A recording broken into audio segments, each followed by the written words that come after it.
Bom, eu não tenho essa certeza. De verdade, eu não tenho. Uhum. É uma coisa de acreditar mesmo. O que me dá intuição é que aquilo que você estava falando, a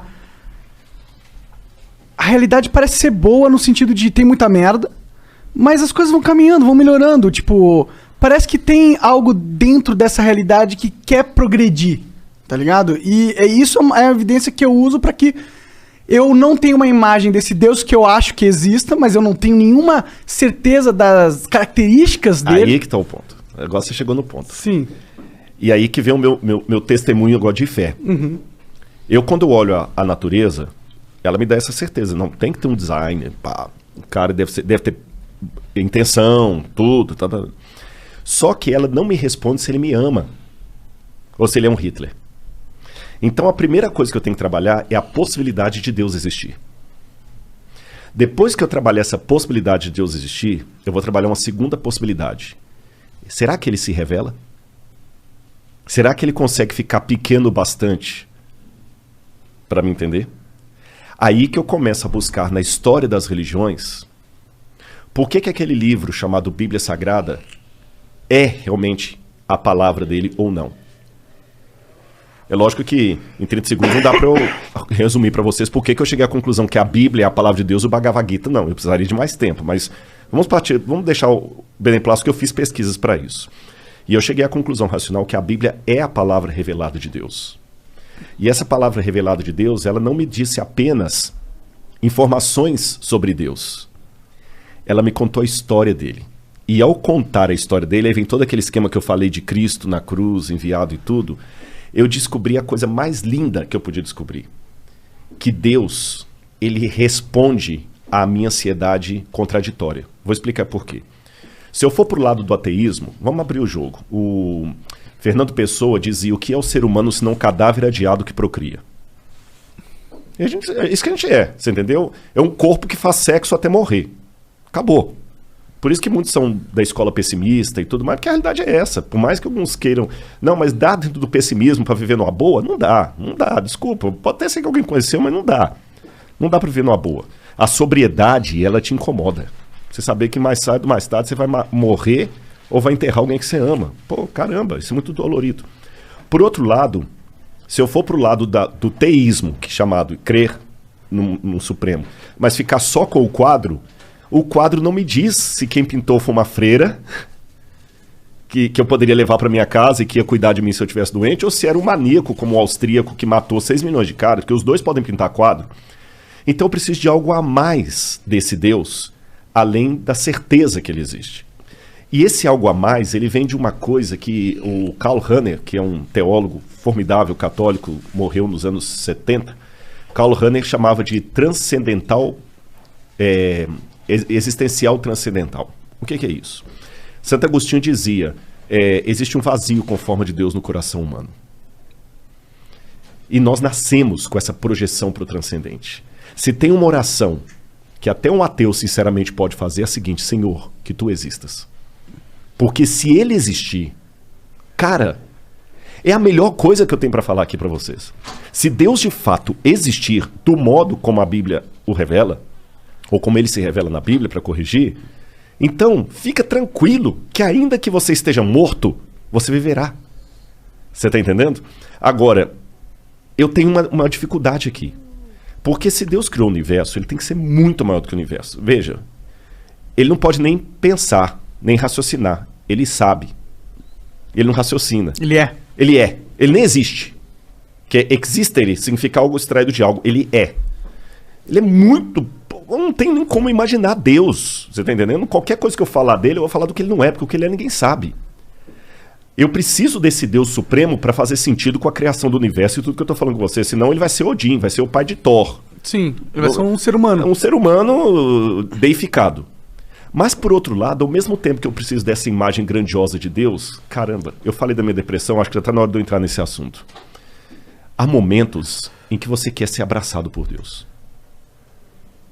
Mas como é que você pode abraçar o transcendente? Como é que a eternidade pode caber no meu coração? Ele é tão grandioso. Aí eu descobri uma coisa. O Martinho Lutero dizia o seguinte: os homens usam máscara para esconder o rosto deles. Deus é tão grandioso que ele usa uma máscara para se revelar. Porque a maneira de Deus se mostrar é se escondendo. Então, de novo, vou contar outra historinha. Um camarada tinha um aquário com aqueles peixes com água salgada do mar. E toda hora que ele ia colocar a comida ali, os peixes fugiam dele. Mas que saco, eu gasto um dinheirão e tudo. Aí o colega falou, pai, só tem um jeito desses peixes não fugirem. Eles têm com medo, isso é muito grande para eles. Ele falou, qual que é o jeito? Ele falou assim, se você virar peixe e entrar aí dentro. Deus se encarnou. O Evangelho de João começa, o grego é muito lindo, não é para exibir, né? João fala assim, kai hologos en proston theon. No princípio era o verbo, e o verbo estava com Deus, e o verbo era Deus. E o verbo se fez carne e habitou no meio de nós. E vimos a sua glória, glória como do unigênito do Pai. Então Cristo é Deus em forma humana, de uma maneira que eu possa abraçá-lo. Paulo fala que ele se esvaziou, kenosis. Então, embora ele ainda tenha toda a plenitude da divindade no corpo dele, ele é tátil. E ele deixou as marcas dele na história, e vem a arqueologia. Eu fui lá, eu vejo as coisas. Ele passou na história, ele deixou o testemunho, o rastro dele ficou aqui. O DNA, entre aspas, né? Ficou aqui. E quando você se apega a essa fé que é racional, porque se não for uma fé racional, ela é crendice, é fideísmo. Soren Kierkegaard. Não é crendice. Eu sou crente, eu não sou crédulo. Cara, essa fé entra na sua cabeça e ela pega... Aí eu não me peço explicação que eu não vou saber dar. É que eu falei, é o sabor, você não consegue. Ela pega a sua mente, mas ela pega também o seu coração. E você, com base em tudo isso, ouve aquela voz falando assim, filho, eu tô aqui. Eu te amo. E essa voz fica o tempo todo mostrando sinais. Eu estava muito nervoso quando eu vim para cá com essa ligação. Então, racionalmente falando, não é questão de fantasia não, racionalmente falando, Deus mandou 3 anjos. Mas quando eu falo anjo aqui, não estou falando anjo com asa, apareceu não. São 3 seres humanos, mas que naquele momento que a palavra ângelo significa enviado, ele mandou um... Eu estava muito chateado com a ligação do carinha lá, que queria saber quanto que eu ganhava, como se eu estivesse me enriquecendo nas coisas da igreja. Eu fiquei muito chateado. Eu falei, puxa, vida, agora que eu queria entrar aqui num espírito light para conversar com vocês e tudo e tal. Aí veio o cara lá do hotel, eu fui pegar agora. Ele nem deixou eu pagar. Não, Rodrigo Silva, meu irmão, você vai e Deus está te abençoando. Eu nunca vi o cara na minha vida. É lógico que ele me conhece do YouTube e tal, né? Sim, você entende o porquê. Eu entendo o porquê, não foi nada sobrenatural, mas... Sim. A mente da gente, Igor e Monark, ela busca parâmetros. Quando você compra um carro, você começa a ver aquele carro toda hora na rua. Parece que a humanidade toda comprou aquele carro. Não é? Não, sempre teve aquele carro ali, mas que agora que você comprou, sua mente procura regularidade. Quando você está em comunhão com Deus, você começa a ver ele agindo. Ele agindo. Aí veio na forma desses menininhos aqui, que veio abraçar. O menino veio, o Josué, me deu um abraço tão gostoso que eu senti, Deus falou assim, tá vendo? Você vai lá. Eu vou estar com você. Então, por isso, assim, por nenhum fanatismo, eu acho que você já deve pegar que eu não sou fanático. Um fanático não chegaria ali brincando de paintball com você. Você entendeu? Não, fanático não deixaria eu fumar tabaco orgânico de boa aqui. Você tá entendendo? Sim, sim. Desde que você não faça xixi na minha cabeça. Não tem essas piras. Mas o que acontece? Porque Jesus conversava com todo mundo. Jesus conversava com um intelectual como Nicodemos, mas ele... pegou aquela mulher também que o pessoal queria apedrejar e falou, vem cá, eu não te condeno não, vai, não peca mais, não peca mais, você entendeu? Ele pegou os improváveis, e eu sou fã de Jesus, gente, eu amo Jesus e eu procuro, do meu jeito humano, copiar Jesus em tudo. Consigo? Não, mas eu tento, e é tão gostoso. Sabe aquela música do Padre Zezinho antiga? Amar como Jesus amou, quem é católico lembra. Eu procurei, e gente, eu falo com vocês, Deus é tão real que quase dá para tocá-lo. Isso te ajudou quando você estava na depressão? Com certeza. Eu vou contar uma coisa para vocês aqui. Olha, é a primeira vez que eu conto isso em rede, hein? Da hora. Mas eu tive que fazer terapia para contar isso aqui. Poucas pessoas sabem disso. Eu estava numa clínica tratando da minha depressão. Eu estava numa depressão tão severa que eu estava com o risco de suicídio. A pior humilhação que você pode imaginar, eu tive. Eu tive um ex-aluno, porque eu dava aula na faculdade de teologia, e dar aula de teologia é mais complicado do que dar aula de outras matérias, porque é teólogo, pastor. tinha que ter um aluno comigo que... Aí, nesse ponto, eu agradeço muito a Igreja Adventista. Nenhum pastor adventista ganha salário para ficar milionário, ter ilha, apartamentos, não tem. Mas a igreja também não me deixa passar vergonha. Ela cuida. O plano de saúde que eles têm cuidou de mim tudo ali. E o que o plano de saúde não cobriu, o diretor da universidade, do NASP, Rodrigo, o NASP vai pagar. Porque eu não tinha grana para pagar aquilo ali, nem o plano de saúde cobria tudo. E eles pagaram, eles cuidaram de mim. Então, apenas um parênteses para continuar a história. Quem vem para a igreja tem muitas decepções. Quando eu falei do crente pantufa, igual esse cara que me encheu o saco para saber quanto que eu ganho. O cara não... Com certeza, esse que ligou para mim, não fez uma oração por mim quando eu tava com depressão. Ele queria o clickbait ali, né? Você entendeu? Exatamente. Não, mas agora quer ligar para saber quanto que eu ganho. Agora você tem alto. Não quer saber não, ele quer confirmar, porque já fez uma pesquisa. Sim. Do YouTube e tal. Dá para estimar quantas pessoas exatamente, fazem no canal. Então, quer dizer, é muito chato, sabe? Quando eu precisei, se eu olhasse religião por alguns, eu não passaria na porta de nenhuma igreja. Mas também, graças a Deus, eu aprendi, não sou oculista, mas eu do olho, eu não vou ficar olhando a remela. Que teve muitas pessoas na igreja também que me apoiaram. Então teve gente que me fritou, porque a igreja não é o paraíso. Às vezes é para-raio de doido, religião às vezes é para-raio de doido. Uhum. Mas por que religião tem que ser o para-raio de doido? Justamente porque a igreja é um hospital. Porque o doido precisa de guia. Exatamente. Se a igreja agora começar a ser elitista, só vamos aceitar os bem ajustados, ela deixou de ser igreja. Sim, tá certo. Só que o problema é que enquanto o cara é um débil mental, antes de entrar para a religião, ele é um débil mental. Depois que ele entra, mas você não é crente? É complicado isso. E eu só peço a Deus assim que tenha misericórdia de mim.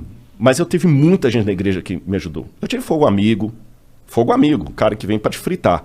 O cara que era antes brother. Antes brother. Que queria a sua posição, provavelmente. Exatamente. Mas depois me fritou. Uhum. E por que eu não saí da igreja? Porque ao mesmo tempo, se eu falar que a igreja não presta por causa daqueles que me ferraram, o que eu faço com aquela multidão que me ajudou? Eu não tô falando de gente que é fã do Rodrigo Silva, influencer. Não. Já eu tava na pior. E aí o diretor chegou, todo sábado ele ia me visitar na clínica de tratamento que eu estava. E 2 detalhes aconteceram aí. Por isso que o meu livro chama O Ceticismo da Fé. Tem coisa que eu tenho dificuldade de acreditar que é coincidência.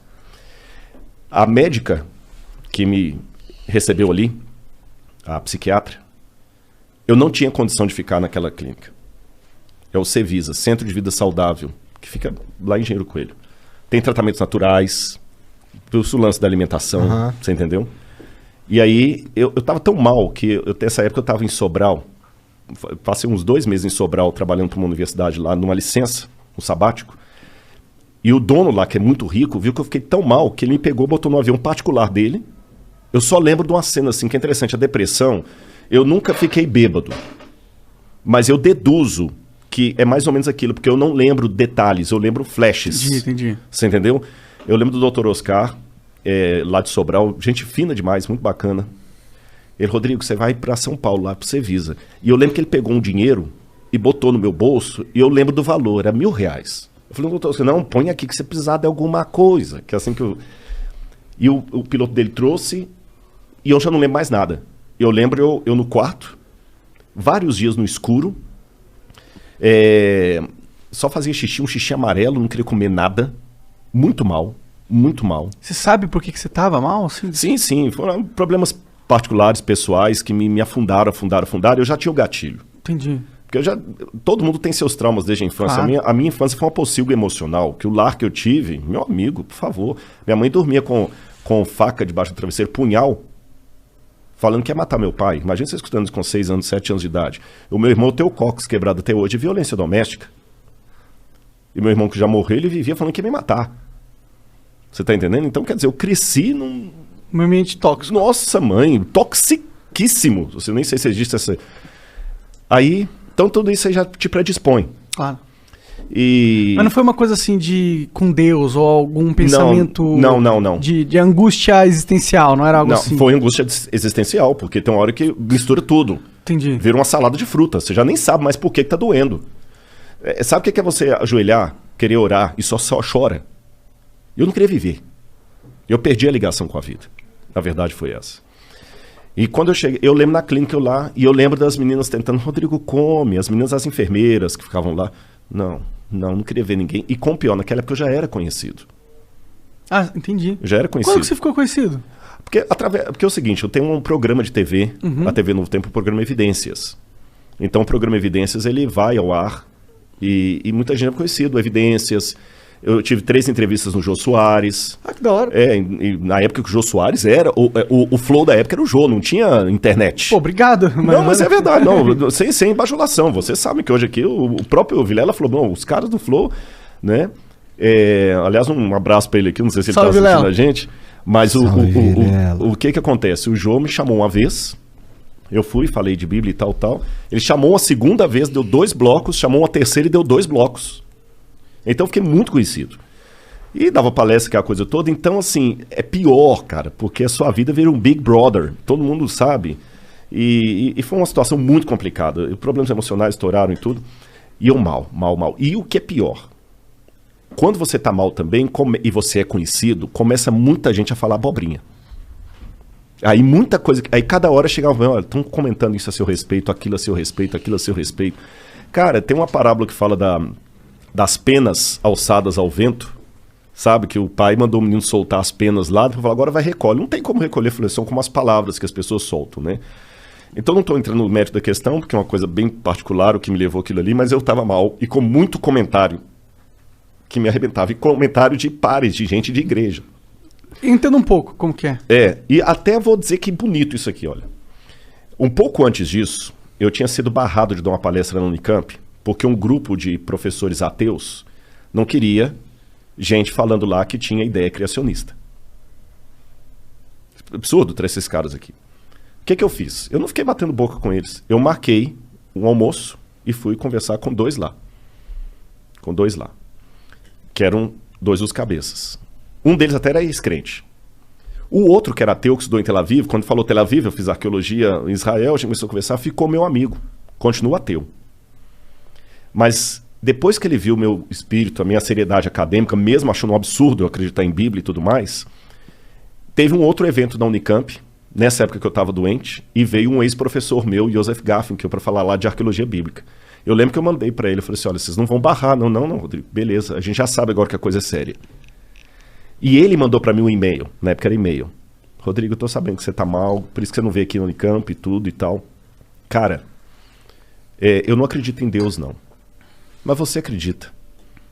Ele vai te ajudar. Ah, legal. Cara, isso vindo de um ateu. E eu recebi, até mostrei pra minha esposa esses dias, tá no meu coisa aí também, um camarada falou assim, cara, eu sou ateu, mas se Deus existe, ele vai te abençoar. Pô, cara, eu vou te falar, nesse livro meu eu falo o seguinte, o Betinho, lembra o Betinho? Aham. O Betinho podia não acreditar em Deus, mas Deus acreditava no Betinho. E eu vou falar uma coisa aqui que vai deixar muita gente oriçada. Eu estou preparado para encontrar vários ateus nos céus e muitos santos, talvez não verei lá. Eu sei que muita gente, como ateu, mas ele não... Eu estou preparado. O céu que eu acredito tem espaço para o ateu, porque, na verdade, só Deus conhece os corações. Eu tô vendo o Igor aqui, tô te vendo. Eu posso fazer um monte de pré-julgamento pela sua roupa, pelo seu cabelo, pelo seu jeito de me olhar e tudo mais e tudo. E tá mais errado, mais por fora do que bumbum de índio. Você pode falar bunda, eu não posso, que fica chato. Aquela história do quadro, né? Aquela história do quadro. Deus conhece os corações. Deus estava comigo ali, mas eu estava anestesiado pela dor. Aí, quando eu cheguei, eu fui saber disso depois. A médica que tinha que assinar para eu ficar lá, chamaram a psiquiatra. Ela foi lá, doutora Natália. Inclusive acabou de ser mãe há pouco tempo agora, mora lá em Limeira. Depois a gente fez amizade. Aí a gente não pode mais ser minha médica, porque fez amizade, né? Ela nem me conhecia. Ela não me conhecia. E ela sabia que eu não podia estar lá. O outro médico que estava falou assim, ele não pode ficar aqui não tem condição técnica de recebê-lo, porque se eu me matasse ali dentro, imagina. E ela sentiu uma voz que falou com ela assim, cuida dele. Médica, não estou falando de ninguém provinciano, não. Inteligentíssima. Fez mestrado no Unicamp, muito... Nossa, a Natália tem uma cabeça extraordinária. Eu fui saber disso tudo posterior. Ela mesma, como médica, ela falou assim, mas você vai arriscar o seu CRM se ele ficar aqui, acontecer alguma coisa? Vou. Mas eu senti que é para deixar ele aqui e cuidar dele. Nem ela sabe o que ela fez. Sabe? Ela assinou e eu fiquei lá. Ela responsabilizou. Eu estava lá em tratamento. Mal. Um belo dia eu ia fazer uma besteira. Tu planejou? Planejei. Estou contando isso pela primeira vez aqui. Eu peguei uma corda, botei na mochila, saí do quarto. Lá tem um lago muito bonito. Eu ia fazer uma bobagem. Eu não estava ateu. Não. Não. Mas tem um sentimento pior do que o do ateísmo. O nada. O abandono. O abandono. Sentia que Deus tinha te abandonado? É. Você tá entendendo? Porque você descobrir que você é órfão porque sua mãe morreu na gravidez é diferente de descobrir que ela tá viva, mas te jogou no lixo e alguém te achou. Sim. Aí é melhor ser ateu.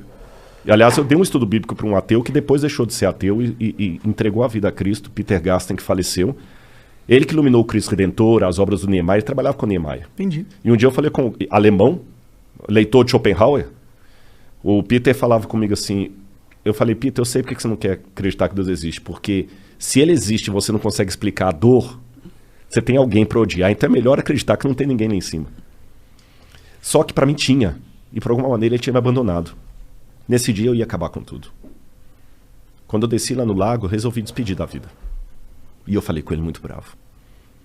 Falei, olha, eu sei que eu errei na minha vida, o senhor não é culpado de tudo, mas eu fracassei. O senhor tinha talvez muita coisa para mim, mas desculpa.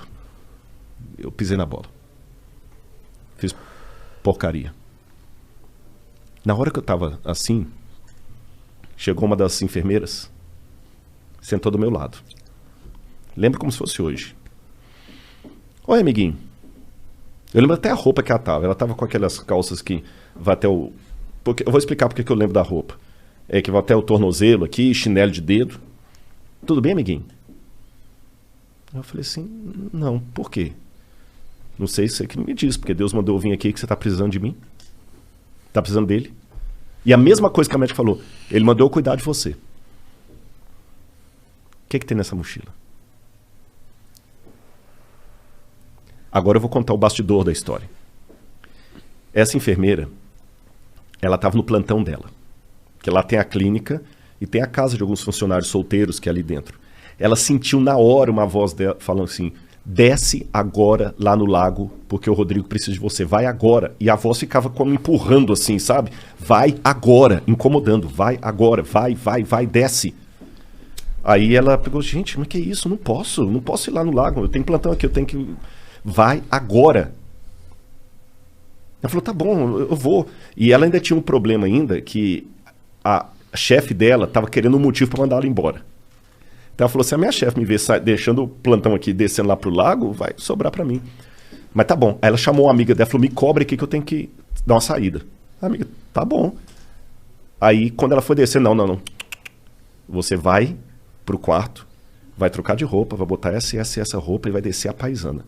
Eu falei, gente, eu não posso, se eu atravessar aqui, a chefe me viu, eu tô lascado. Vai agora. E dando ordem mesmo assim. Quando ela chegou, eu tava lá no lago.